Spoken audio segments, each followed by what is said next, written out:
Hello everyone, I'm Ganondorf, and I just finished playing Assassin's Creed Odyssey.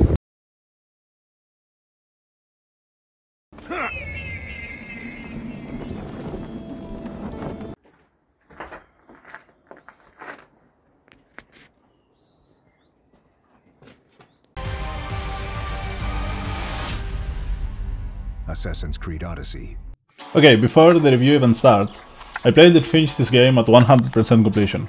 I know. Thank you guys. Thank you. And that took me about 160 hours. You can finish this game in about 50 hours if you just stick to the main scenario, but that way you will lose a lot of things that actually make this game fun. And because I don't want to waste anyone's time, I have to say that I can only recommend this game to people who can take it slow and enjoy a huge adventure. If you like games like Skyrim or the Witcher series, then this game might be a good fit. But if you're coming into this game expecting to play yet another Assassin's Creed game, with the exception of Origins, then this game might not be the fit for you. In my honest opinion, this game should simply be called Odyssey. But in today's corporate gaming climate, I feel like big companies aren't willing to take the risk and invest the funds for a new IP. Especially when they have such a strong IP just sitting there, like Assassin's Creed.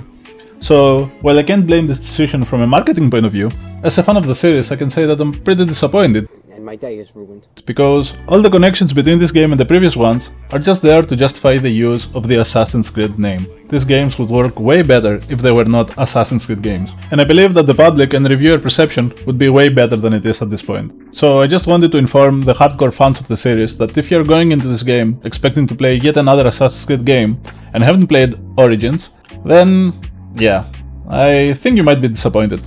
But anyways, Assassin's Creed Odyssey. Here we go!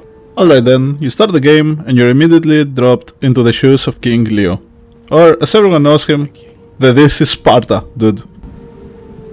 Tell me, Vnekis, have you ever gone fishing with your son? More like, this is sad.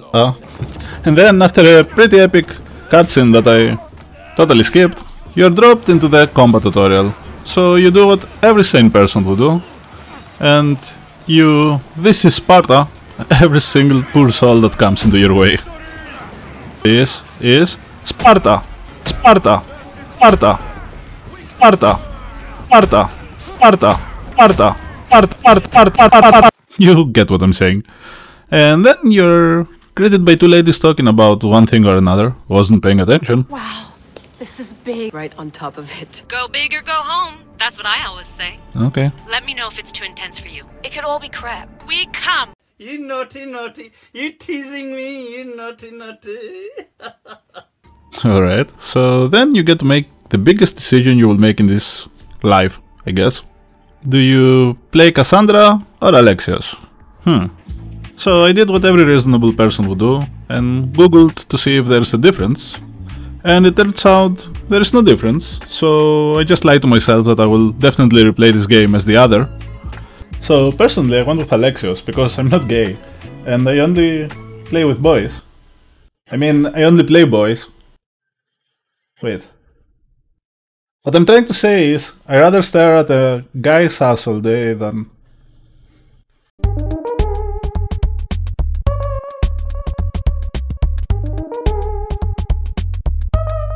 And then, in the words of my favorite anime opening... Aye, Captain. I can't hear you! Aye, Captain.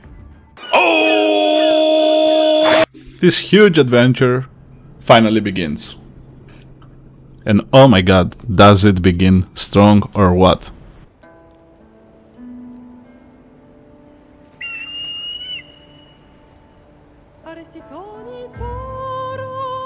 Hey! Shitface! That's for last week! Malaka! And with that, by using the most common used word in Greece, you jump into the best starting zone I've played in my whole life probably. Kefalonia is simply an amazing intro into this world.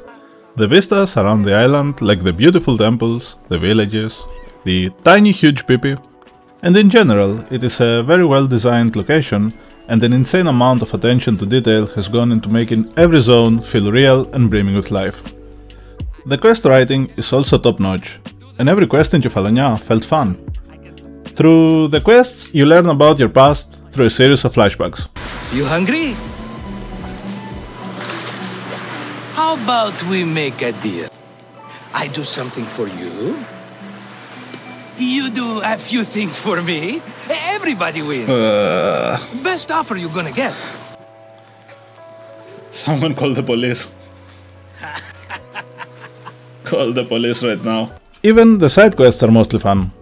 And especially one of them stands out to me because it forces you to make a really tough moral decision early on.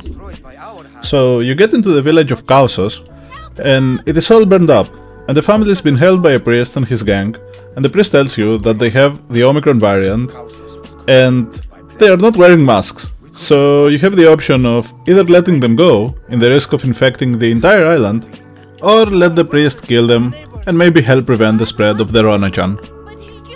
So, yep.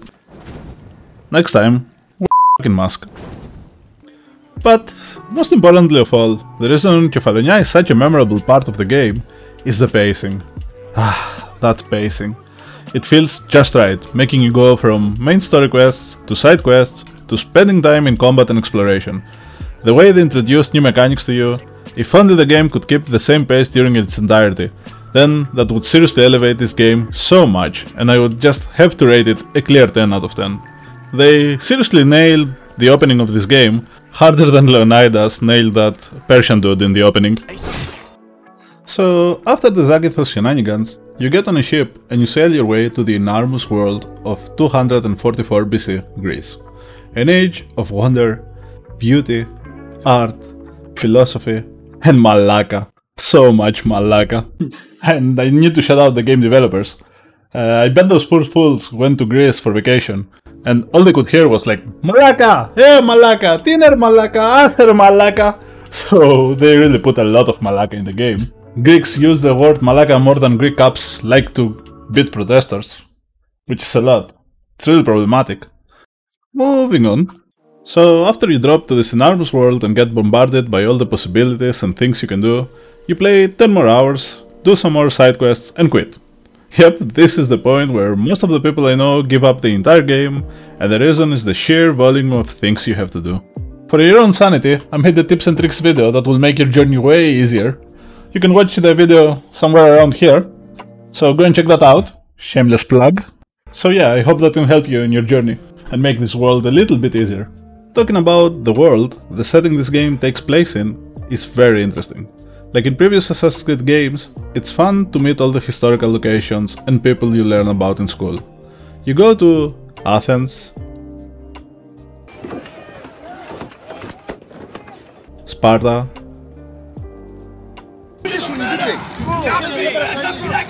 Crete,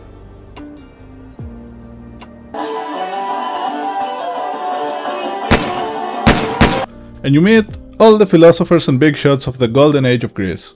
Hippocrates, the father of medicine, Pericles, the father of democracy, Herodotus, the father of history, Aristophanes, the father of comedy, Alcibiades, the daddy, Don't mind her. She likes to watch. and many more. The main story is very passable if you're asking me. It doesn't come close to the first 3 games of the series, but it still remains a memorable story of political intrigue, betrayal, conspiracy, and family. But, okay, hear me out. You have to do quite a lot of side quests, romanticizing every single person that comes in your way, leveling up, doing missions, hunting animals, doing whatever, to go from one point of the story to the other. So basically, by the time you get back to the main story, you have completely forgotten who is who, what you're doing, what your objective is. And yeah, that's coming from someone who was playing 20 to 30 hours every week. Someone else who might have a full-time job and a life, fucking loser, and can only play a few hours every day, well, he better have a good memory, otherwise I cannot see how you can keep your interest in the story. Okay, now let's move on to the gameplay. The Assassin's Creed games, since its predecessor Origins and moving on to Valhalla, are now action RPG games with all that an RPG game entails. You level up by doing a plethora of activities like questing and killing, doing boundaries, exploring, basically almost everything rewards you with XP, and you can now choose how to build your assassin from 3 different skill trees and armor types. Those are Hunter, where you go full USA and shoot people till they die,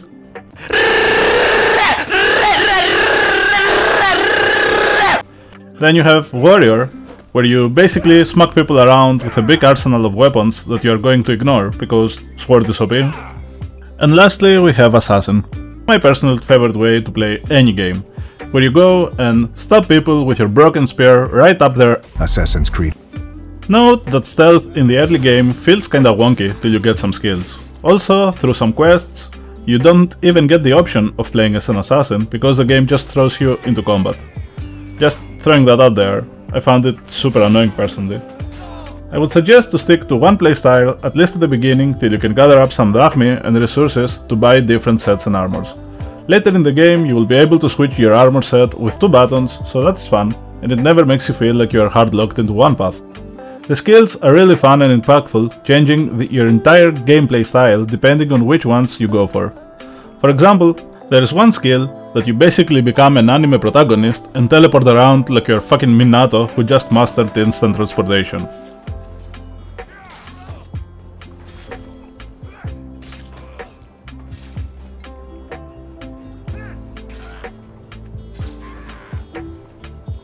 It's easy peasy kill me pleasy. And then you have kick. You just kick, that's it. But it's fun as fuck.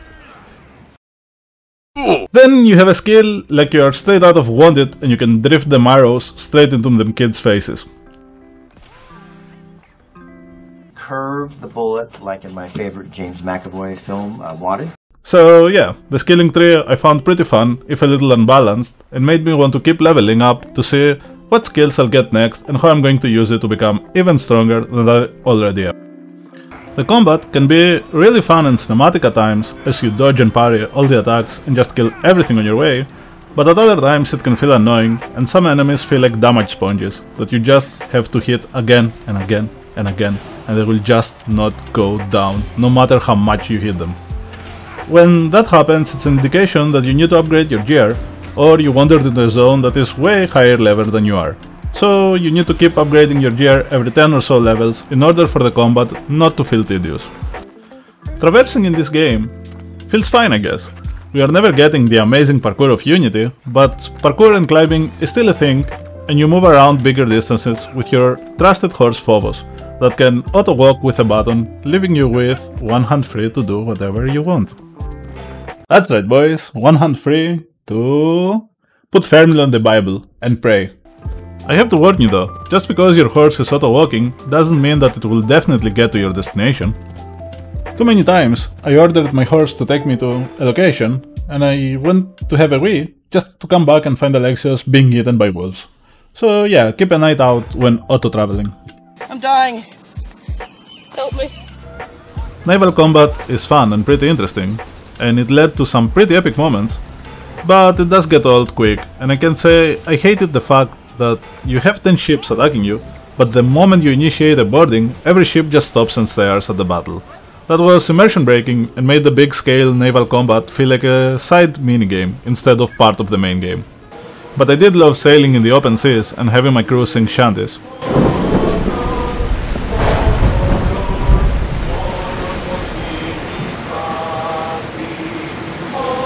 Oh hey, look, your mom is in this. Alright, now let's move on a big issue I have with the game, and that is the lack of variety. For example, with the exception of the leaders, mercenaries and cultists, almost every other enemy in the game feels copy-pasted generic guard A, B and C. So even if you do find the combat fun, after a few hours it kinda feels pointless killing the same 3 dudes and their shadow clones again and again.